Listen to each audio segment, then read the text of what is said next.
ইতিমধ্যে আমি যোৱাকালি আলোচনা কৰিছোঁ ফৰেষ্ট ডিপাৰ্টমেণ্টত মই তথ্য বিচাৰিছোঁ আৰু ফৰেষ্ট ডিপাৰ্টমেণ্টৰ তথ্যটো দিয়াৰ লগে লগে পুলিচ ডিপাৰ্টমেণ্টৰ পৰাও বিচাৰিম আৰু হায়াৰ অথৰিটিৰ দ্বাৰা এইটো আমি ইনকুৱাৰী কৰাম যে কি হৈ আছে ইয়াত। আচলতে চোৰাং চিকাৰীসকলে ইতিমধ্যে পুনৰ মূৰ দাঙি উঠিছে। বহুত জেগাত মানে গড় হত্যা কৰা, বাঘ হত্যা কৰা, তেনেকুৱা চেষ্টা কৰা খবৰ আহি থাকে। চ' পুলিচ প্ৰশাসন আৰু তাত ফৰেষ্টে অপাৰেশ্যন চলাই আছে।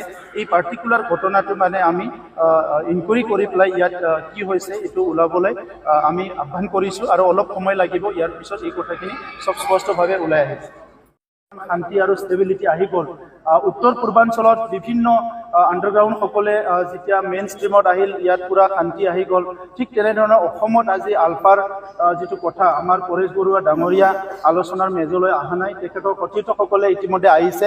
মই পৰেশ বৰুৱা ডাঙৰীয়াক অসমখনৰ স্বাৰ্থত, অসমৰ প্ৰায় 4.3 কোটি নাগৰিকৰ স্বাৰ্থত, অসমখনত ষ্টেবিলিটি অনাৰ স্বাৰ্থত আৰু তেখেতৰ যিটো সপোন যে এটা এডভান্স অসমীয়া সমাজ গঢ়াৰ যিটো তেখেতৰ সপোন, সেইটো বাস্তৱত ৰূপায়ণ কৰাৰ স্বাৰ্থত আজিৰ নেতৃত্বই যিটো আহ্বান কৰিছে তেখেতে সেইটো একচেপ্ট কৰাটো উচিত। কাৰণ অশান্তি কৰি থাকিলে ইয়াত যদি আমাৰ মাজত সদায় সংঘাতময় এটা পৰিৱেশ থাকে, উন্নয়নটো কেতিয়াও নাপাব। বিশ্বখন বহুত আগবাঢ়ি গ'ল। আজি বিশ্বখনৰ লগত খোজ মিলাব হ'লে আমাৰ অঞ্চলত শান্তি লাগিব, ষ্টেবিলিটি লাগিব আৰু ঐক্যভাৱে আগবাঢ়ি যাব পৰা এটা পৰিৱেশ লাগিব।